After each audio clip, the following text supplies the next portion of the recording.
So we have 3 sessions set up for today. Knowledge is power, data and tools to support smart urban sanitation investments that will be led by Corey Russell. Facilitating equitable sanitation planning in Kenya, handling complexity as a regulator with Richard Chariot at WASREB in Kenya, the regulator. And results-based financing, a promising approach for sanitation, with a presentation by Edwidge Petit from the Haitian Sanitation Authority, DNEPA, and Edwidge's presentation will be by video. Those are going to be the breakout groups. I think we can have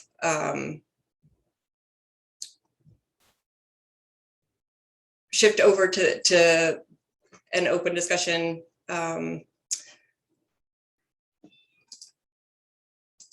in just a moment.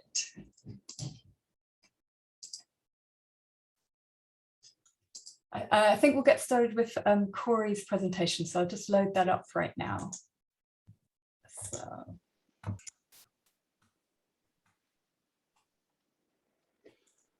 All right, thank you so much, Elise, for that introduction. And let's go ahead and get started with this. My name is Corey Russell. I'm the chair of the Container-Based Sanitation Alliance and also a professor at the University of Oregon. And next slide.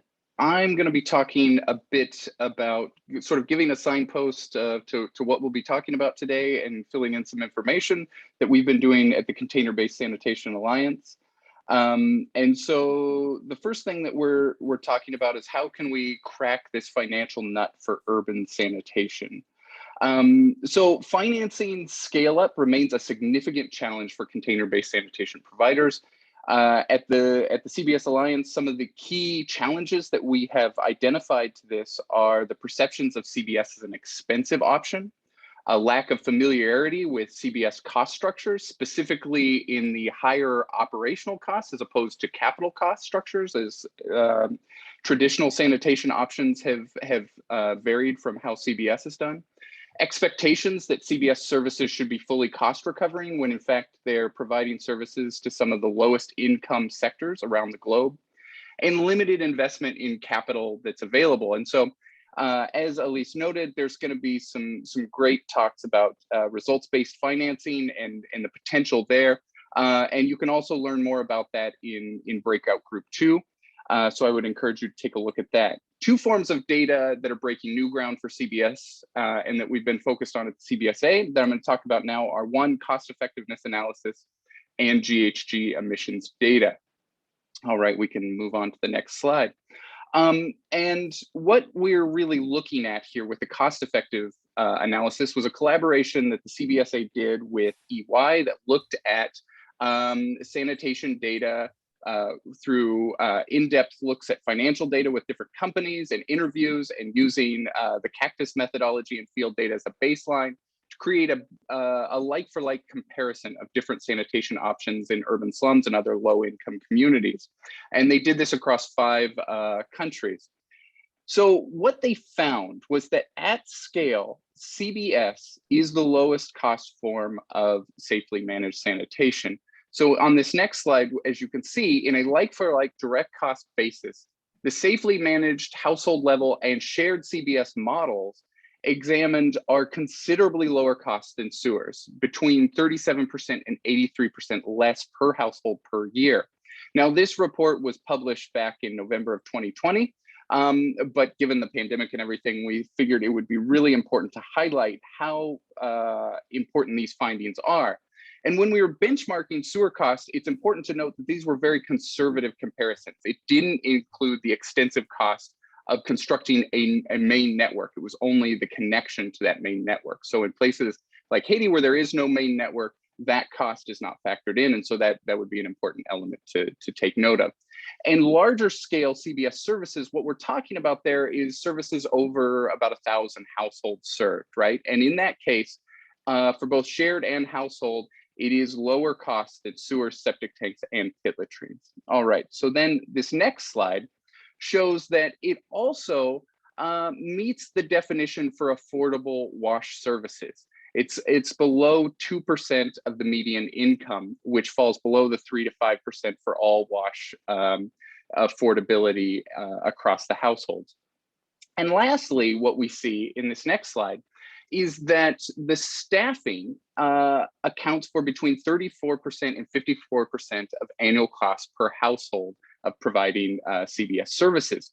Now, what that means in essence is that a high percentage of the costs are in staffing, but that is not necessarily a bad thing. That's often considered problematic, that it's labor intensive. That is true, but that labor is jobs and investment in local communities. And so we really actually see that as a benefit in a lot of these areas and something that engenders support within local communities. So on this next slide, what you can see is sort of our next steps, what we're really looking at following this cost-effective analysis. And that's an integration with the CWIS planning tool that Athena Infonomics is doing with CWIS SAP. So we see CWIS as an element of a suite of options within citywide inclusive sanitation. There's integrating data with the Cactus model and making that data available. And why is this important? Well, we've seen an example of this working really well in Sanivation's partnership in Malindi, Kenya, where they engaged in the citywide inclusive sanitation planning. And that has led to more than just plans. It's led to clarity and mandates, resource allocation, and improved access, and real tangible outcomes that are moving forward. So if you're interested in more information about that, check out Breakout Group 1, Smart Urban Sanitation Investments. All right, so moving on to GHG emissions on this next slide, what we know is that the sanitation sector contributes between 2 to 6% of global methane and 1 to 3% of global nitrous oxide. So what we also know is from the most recent IPCC report is that cutting methane emissions is the single fastest and most effective way to slow the rate of global warming currently. And so within the sanitation sector, reducing our methane emissions is going to be key to the fight to global warming. On this next slide, we sort of look at how you can think about the overall sanitation chain here, right? So transportation emissions often get a lot of attention, but what we found in research that we've done, Lauren Tronsdale led this research, is that the GHG emissions from transport is very, very small and across all different types, whether that be septic, sewers, or pit latrines or CBS. And actually, as you move to an electrified transportation sector in the future, those emissions go away. What we do see is that reusing waste products for fuel or agricultural has the potential to really reduce emissions, as well as switching from pit latrines or septic tanks or waste settling ponds, those sorts of technologies that require water, where feces can sit and anaerobically digest and release methane, whereas something like CBS, for instance, does not release methane in those areas, and there can be significant reductions. So all that to say, what is the potential here? Well, one of the things that we found in this next slide is calculating the climate change mitigation potential of container-based sanitation. This is some work that's in the pipeline for publication, and early sort of materials are available on the CBS website on this. But what it basically found was that if you scaled CBS to even 10% of the 1 billion people currently living in informal settlements, you would take the equivalent of 17 to 46 million passenger cars off of the roads each year. And so there's extensive potential for the addition of revenue streams from carbon credits if that can be figured out properly. And so I would encourage you to check out Breakout Group 3, Unlocking the Carbon Credits, if you're interested in that. And so now let's go ahead and move on to the next speaker, which is the Mr. Richard Chariot. Thank you very much.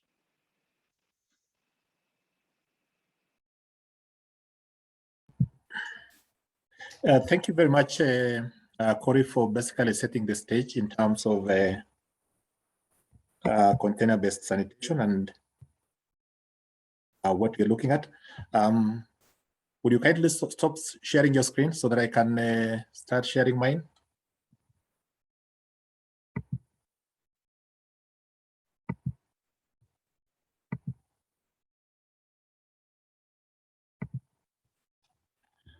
So thank you very much, Alice, for that introduction. My name is Richard Cheruyot. I work with the regulator for water services in Kenya. And what I'll do in this session is basically look at the issue of the complexity of sanitation in the context of in Kenya, and really looking at how we can be able to facilitate equitable sanitation planning in Kenya. To really start us off, I will look at the really the context that we are in terms of the aspirations, and we'll look at the legal framework and policy provisions. The issue of access to water and sanitation services in the case of Kenya is really anchored high up in legally in the constitution with really an article that looks at the right to water and sanitation services and really puts an obligation on government to really put in place legislation to ensure that we really have progressive realization of this right to water and sanitation services. Of course, subsequent to that was therefore the need to enact enabling legal framework, and we have a Water Act 2016, which Water Act basically has established a national regulator with a mandate to protect consumers, and this looks at the key issues of non-discrimination, equity, affordability, and participation in decision making. We have established water utilities with the mandate to provide water and sewered and non-sewered services, of course, in addition to water services. We have a policy a vision that looks at universal access to safe drinking water and improved sanitation for all by 2030, and of course a national water policy that appreciates that we need to look at both sewered and non-sewered sanitation services. But where are we? I mean, if we look at the situation in Kenya, where are we really in terms of, if we look at the numbers? And in that screen, we're basically showing where we are in terms of access to sanitation services. Approximately about 12% of the national population are still reliant on, or basically doing open defecation, a huge proportion of the population using shared latrines, and of course, access to sanitation, to sewerage services at a low of about 15%. And where this access is available, then we have the challenge that we have inadequate collection, transportation, and disposal of the same. We look at why we find ourselves here and look at the case of Kenya. I think the challenge here has been that, we have rapid population growth that has not been matched by growth in access to sanitation services. We have inadequate financing, and even with that inadequate financing, we have suboptimal financing to really meet demand. And one of the contributing factors to this is really the lack of a national investment plan in the case of Kenya. The other issue is that there is pro-sewerage political disposition, so that most of the investments that look at sanitation issues really look at solutions that rely on the grid. For the utilities, we have a challenge that we have inadequate data in terms of the cost to serve, and this is worse more so in the case of non-sewered sanitation. And of course, we have the challenge that the private sector, where they are really, which plays a very crucial role in terms of non-sewered sanitation, have greatly focused on a high return on their investments. The effect of this definitely is that over time, we have had a decline and a continued decline in access to sanitation services. And it was definitely in the case of sewered sanitation services. We have the challenge of the high disease burden as a result of poor sanitation. And the indicative cost in terms of this is that on average, we spend about $8 per capita to manage sanitation-related ailments. Yet when you look at really the investments on sanitation, on the other hand, we are at a low of about $2 per capita in terms of expenses. The result of this definitely is, of course, we have huge service inequalities. Despite the low access, we also have very huge service inequalities. Looking at what is required really to be done, one of the things that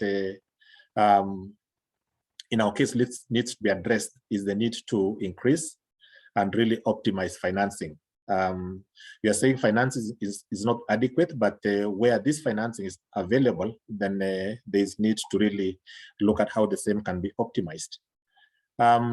Like I mentioned, we have a challenge with investment planning. We're currently in the process of developing a national investment plan, and therefore there's need really to look at holistically how the whole aspect of the investments. The framework, the current regulatory framework in Kenya doesn't exactly extend to non-SEWERED sanitation. We're in the process of developing a regulatory framework for non-SEWERED sanitation, and which we are hoping should really be able to extend the gains that we have noted in for SEWERED sanitation services. And of course, the whole aspect of embracing not just the grid solutions, but also off-grid solutions to expand access to sanitation services. Why is this key? I think we can't overemphasize, like I mentioned in the policy setting, basically we have the right to sanitation services, the need basically to protect the environment, and for the national government that is responsible for planning, and also for the devolved units in our case, which are responsible for sanitation service provision, the need for them to really have a basis, a firm basis for whatever planning that they undertake. Of course, for regulation, the need to protect the low-income consumers and ensure that we address the whole issue of service inequalities, balancing between the costs and the financial sustainability of the service providers, and of course, ensuring that we have a level playing field, including for the private sector. For the utilities that are really involved in providing water services, CWIS is key really to improve operational efficiency of the utilities, to ensure we have cross-subsidization in terms of the two services, whether SEWERED or non-SEWERED, and the need to extend partnership with the private sector. And of course, for the private sector, this is key to ensure that we have a predictable policy environment, and of course, the need for them to be organized and formalize their services. But then with that comes really the dilemma that we are in, that currently sewer services are provided by licensed water service providers, whereas non-SEWERED services really, bulk of it is dominated by the private sector, where we have barely no regulation. The issue of costing that Corey also referred to in the earlier presentation is that we haven't really gone to cost accounting in terms of sewer services. So it even becomes more complex when you look at costing for non-SEWERED sanitation services. And then, of course, the whole issue of interfacing non-SEWERED sanitation service providers with existing water service providers, the question of how this can be done. But our thinking is that to really address these challenges, then we have to really think of a model that brings in a public-private partnership and looks at really the whole issue of non-SEWERED sanitation services, and aligning that or having that really work with what we have under public water service providers, which is currently organized to some extent. Of course, we are currently implementing an investment planning tool that really provides or looks at evidence-based investment planning, the CWIS SAP. And from the initial indications of the implementation of this tool, we think it can really go a long way in terms of really improving investment planning, more so with respect to non-SEWERED sanitation services. We need to prioritize container-based sanitation and the whole issue of non-SEWERED sanitation services in PROPOA initiative. And of course, the whole issue of cost-benefit analysis for container-based sanitation against the other non-SEWERED sanitation options. Of course, with that challenge, then comes the whole need for the regulators to really ensure that grid and off-grid solutions are incorporated into CWIS investment planning. But what have we done so far as a country to really ensure that we drive the agenda of citywide inclusive sanitation? At the policy level, we have, of course, the current policy appreciates the need to focus both on SEWERED and non-SEWERED sanitation services. We have established a sanitation department at the parent ministry that really looks at policy issues in terms of sanitation. And we have reviewed the regulatory framework to really incorporate non-SEWERED sanitation. Of course, with that also is the establishment of coherent service delivery models for both SEWERED and non-SEWERED sanitation services. And as WASREB, we have annually reported on utility performance with respect to sanitation services. We currently also in the process of implementing a sanitation levy to really assist in the expansion of access to sanitation services. And of course, last but not least, the issue of adoption and upscaling of CWIS SAP tool to assist in investment planning. In conclusion, what we're saying is really for service provision and in the context of Kenya, where we have that responsibility resting with the devolved government units, the recommendation is that they should delegate the mandate of service provision to water service providers. And with that obligation, then comes the need for them to account for results.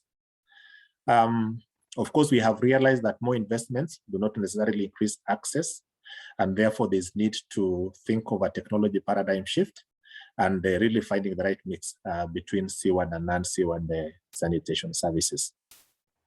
Of course, the data from regulators is key to inform investment planning and really help in the whole drive to optimize financial resources. We also think that adoption of citywide inclusive sanitation planning will really address service inequalities and really ensure that we have better cross-subsidization in terms of in-service provision. And of course, with the CWIS SAP tool, then we will really have a basis for evidence-based investment planning.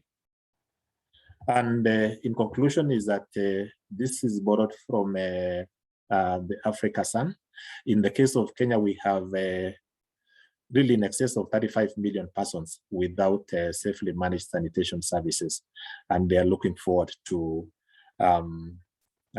really having access to these services. So the call is really the time to act is now. And we need to think of how we can be able to find the right mix to be able to expand access to sanitation services. I think with that, thank you very much. And I'll also look forward to interactive sessions in the breakout sessions. Thank you so much, Alice.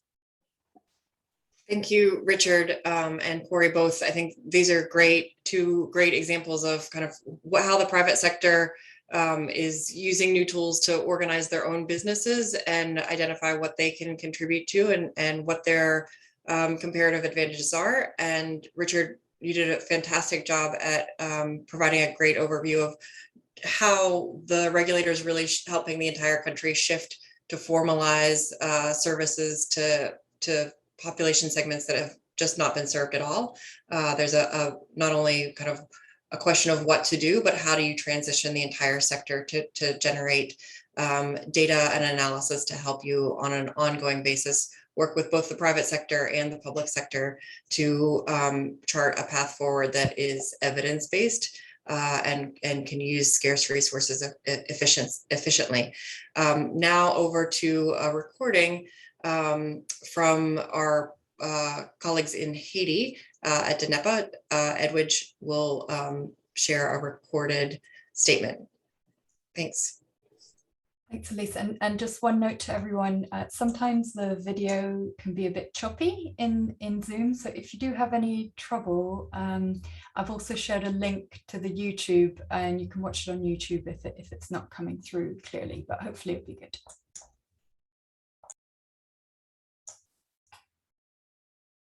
Bonjour tout le monde. Nom c'est Edwige Petit, et c'est directeur assainissement au PIA, la question régulation assainissement.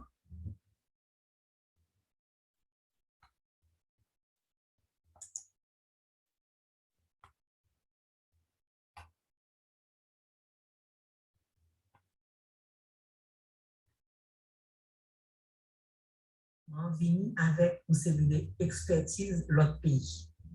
Qui donc, l'un ou acteur pour aider, pour supporter ces terres, il vient avec leur tête, une série de modèles tout faits qui sortent dans l'autre pays. Modèles tout faits, ça, ils appliqués dans le pays ça et ils ont en plus fois pas qu'à appliquer en Haïti. Urban Sanitation, c'est un assainissement dans le milieu urbain en Haïti. C'est un assainissement non collectif, on-site sanitation. Ça veut dire nous pas gagner sewage system, nous pas gagner système égout dans le milieu urbain. En pile partenaires qui viennent, sont habitués avec l'assainissement urbain.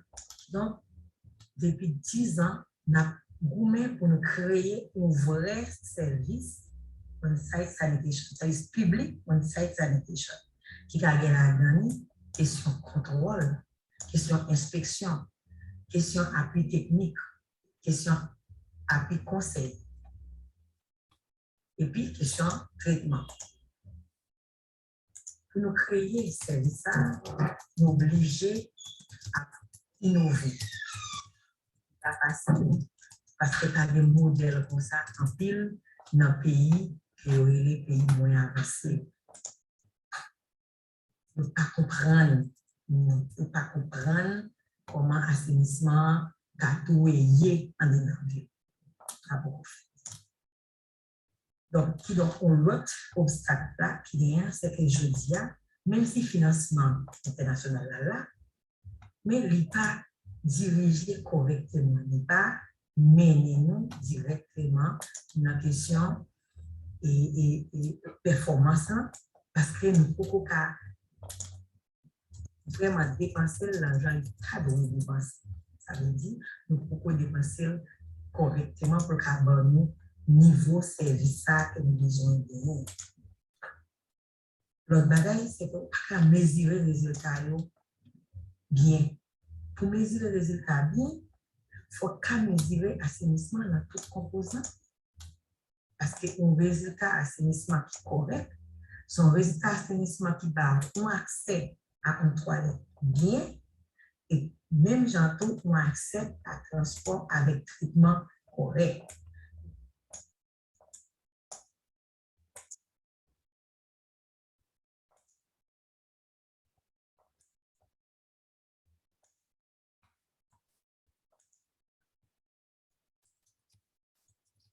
Et pour l'agent qui a dépassé un service correct, c'est pour partenaire qui a proposé appui, a proposé aide là, il tendait l'État.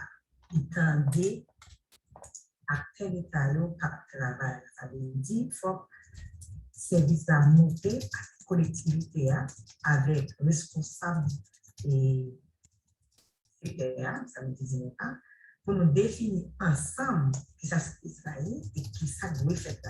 Premier là, c'est flexibilité et c'est compréhension mutuelle là qui vous fait que nous rejoignons un champ pour la dépenser d'une bonne manière. Ou après question paiement basé sur les résultats. C'est un bagage qui est neuf, mais qui n'est pas trop neuf, nous avons 3 ans depuis qu'on travaille sur le dossier ça avec une des bailleurs. Nous avons regardé comment nous sommes capables, qui côté nous avons avec et qui ça nous a fait avec paiement basé sur les résultats.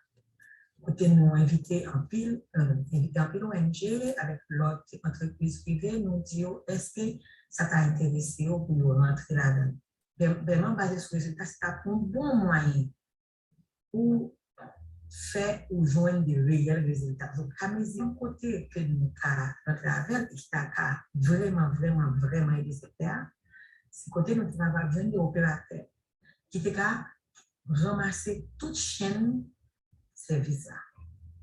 Même si je dis à faire, côté nous gagnons depuis dans le collecte là et jusqu'à le traitement, nous avons un jeune opérateur qui arrive travailler sur ensemble chaîne qui appuie la mairie dans la question contrôle là, qualité et toilette sous place, on-site sanitation, et qui assure le transport avec traitement pour nous capter une population, nous ménage avec un service qui complète net. Et ça, nous avons un peu d'éléments qui permettent de nous mesurer vraiment le résultat. Parce que nous avons un service continu, qui n'est pas campé dans la route, ce n'est pas une action faire construire une toilette et puis aller, mais son service soit bail sur le temps, on peut contrôler facilement. Et deuxièmement, élément de traitement, on peut contrôler le volume. Et donc, nous trouvons que mettre en place chaîne assainissement, c'est un plus bon côté quand on a vraiment fait un contrat basé sur le résultat. À condition que nous ayons un accord quand même qui est habilité ou bien service de loi pour appuyer ce système-là. Puisque nous connaissons comme un peu pays, parce que le pays dans le monde a expérimenté question assainissement et important pour l'emploi, tant pour santé, tant pour l'éducation, tant pour tourisme, tant pour l'environnement. Et peut-être ça, besoin quand même une quantité de subventions qu'elle doit gagner, qui doit sortir dans l'État. Donc, si nous arrivons à monter des projets comme ça, côté que les opérateurs qui travaillent et qui ont des résultats que nous avons mesurés, nous pensons que c'est la plus facile pour nous avoir une subvention sur long terme pour question assainissement, puisque nous avons marqué subvention avec les états santé, les états environnement, les états tourisme.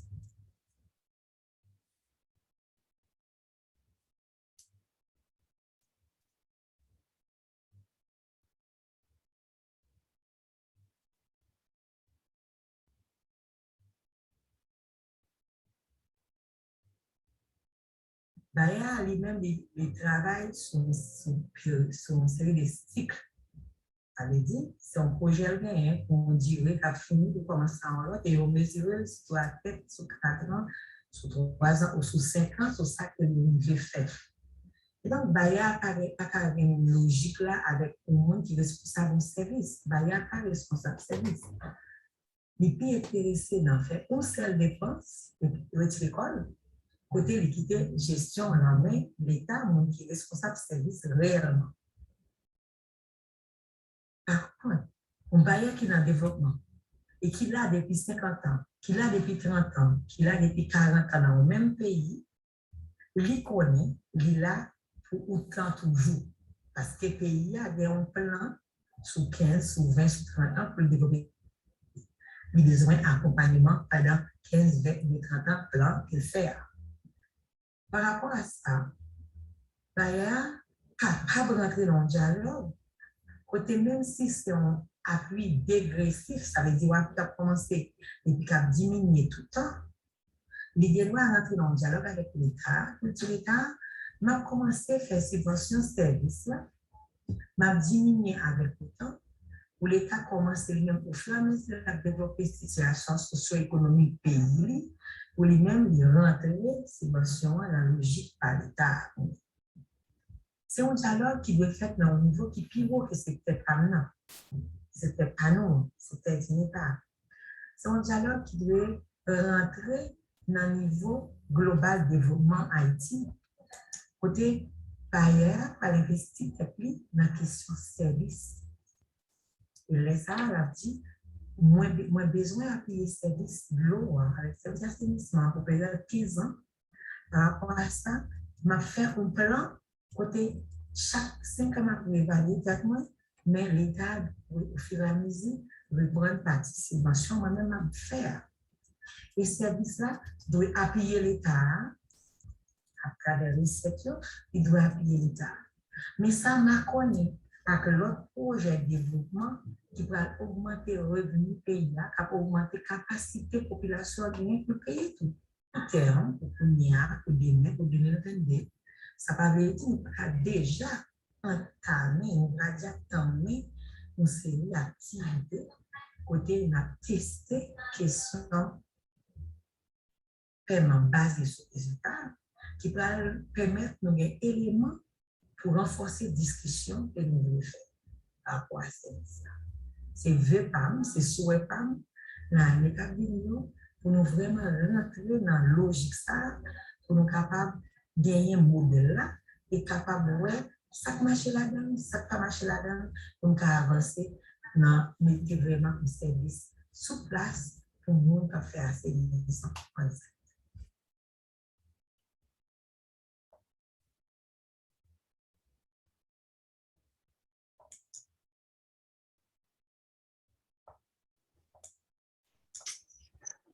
So huge remote thanks to Edwidge for that statement. And I would encourage you all to listen to it again a couple times. I heard the longer version of that interview. It's amazing and a good reminder for all of us in the session and outside of the session to not just be thinking through innovative finance and tools, but overall our approach to finance and partnership.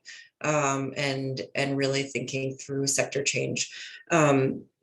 So with that, I think I want to flag that we are a little bit over time for this first part of the session, and want to just flag for each of the breakout groups that we're going to have to be pretty efficient in our breakout groups, and want to just ask each of you, instead of a more open-ended reporting back, if you guys as a group could focus on one thing that you think comes up in your discussion that you feel is absolutely necessary for us all to hear. If you can capture that one thing in less than 60 seconds for your report back goal, that would be fantastic. And we're going to hear, it doesn't have to be specifically an answer to any of the guidance questions, but just something that you think that everyone in the group shouldn't walk away without hearing. That would be great. And with that, I think Isabella can help us set up our breakout groups. You'll join your own breakout group. And Isabella, can you put the options, the group number slide up again? Oh, yes, sorry. So the breakout groups are actually named. So the first one is Smart Urban Investment, so the data and planning tools. The second group is results-based financing, and the third is carbon credits. Welcome back, folks. It looks like everyone is back in the session.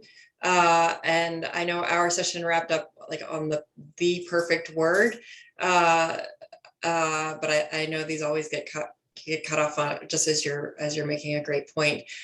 So maybe we'll hear from each of the moderators, and I'll start with Corey. If we could hear from your group, and I don't know if you have your top comment or if you assign that. Yes, I can go ahead and give the takeaway. So Dixon moderated this, and sort of the takeaway from the three different presentations that we saw was that more transparent and uniform data from all sanitation systems is necessary for making informed decisions, but good data needs tools like CWIS SAP and Cactus to make that data useful for decision makers, and these tools need to be clear and usable if they're gonna actually move forward and be useful. So those were the main takeaways. Fantastic. Good, clear data is excellent. You're also sideways, so we are, but we got everything even better because that's a good catch to make sure that we're all paying attention. So yeah, great data. tools are not useful if the data going in are not high quality. And I think we'll come back to the question of who uses the tools and who produces the data if we have time at the end of the roundup. Group 2, if we could hear from Johnny. I think actually Claire's on deck for this one. Oh, sorry. Thanks. No, I'm happy to jump in. We had an interesting conversation around commercial viability and the usefulness of RBF as a tool. And I think there was an interesting point that RBF is a good tool to be used for thorny problems, for the problems that aren't easily solved. But that is not meant to say that RBF can be used to sort of sidestep government engagement. You can't use RBF to, figure out a way to, shortcut public sector service provision. So if donors are investing in services via RBF at the same time, there needs to be sort of extensive government engagement such that the services can be continued to be provided in the long term in a sustainable fashion. Excellent. Good. And I think that ties in really well with the prior comment. In order to design RBF and really understand what you should be paying for, you do need those tools and the analysis. And in order to get the government involved, the data being produced needs to be embedded into government systems. So getting there is super important, and investing in those in tandem with RBF for enterprises and investing in tools does require investment in government data systems. So group 3, let's see how we plug group 3 in. Hey, so I was going to report on group 3. I'm Lauren Johnson. We were talking about carbon credits and the potential to use that to scale off-grid sanitation. Heard some really interesting experience from water filters where it's a bit more established, and there's some established methods and some, I think, really helpful advice from there about thinking about the monitoring needs for carbon credits and also like how you would use them. Philip mentioned that it's not a great idea to think of it as like your primary form of financing, but like can be really useful for thinking about scaling and expansion and things like that. That's been helpful for him in water filters. Currently we're we have Daniela who's working on a methodology, which is kind of a key next step in getting carbon credits from sanitation, because there's currently no existing methodology. So can we get something approved so that we can start getting projects certified?